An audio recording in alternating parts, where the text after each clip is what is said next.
അങ്ങനെ പറഞ്ഞിട്ടൊന്നുമില്ല. 6 അടിച്ചത് പറഞ്ഞു അച്ഛൻ. ആര് 6 അടിച്ചത്? സഞ്ജു. സഞ്ജു സഞ്ജു സാസ് എന്ന് അടിച്ചിനി? 6 7 അല്ല 6. 6 കഴിഞ്ഞിട്ട് 7 അല്ലേ? നീ ഒന്ന് പറഞ്ഞു മനസ്സിലായിട്ടാ. ആര് 6 അടിച്ചാര് പറയുന്നത്? ഏനെക്കൊണ്ട് അടിച്ചിനി? ബാറ്റോണ്ടോ? വീണോ? കുട്ടി കുത്തി വീണാ? സഞ്ജുവാ? അങ്ങനെ വീണിട്ടാ?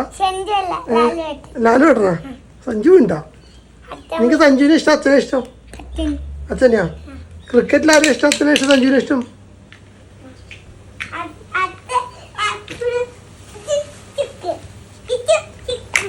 ആ വീഴല്ല. അച്ഛൻ ഗോൾ കീപ്പർ ആയതുകൊണ്ടല്ലോ അച്ഛൻ വീഴുന്നത്. ക്രിക്കറ്റിലായിരിക്കുന്നു. ബാറ്റ് പിടിക്കുന്ന സഞ്ജുവിന് ഇഷ്ടാ? 6 അടിക്കുന്ന ഇഷ്ടം സഞ്ജു? പോയാ? നല്ല പറക്കി വെച്ചോട്ടാ.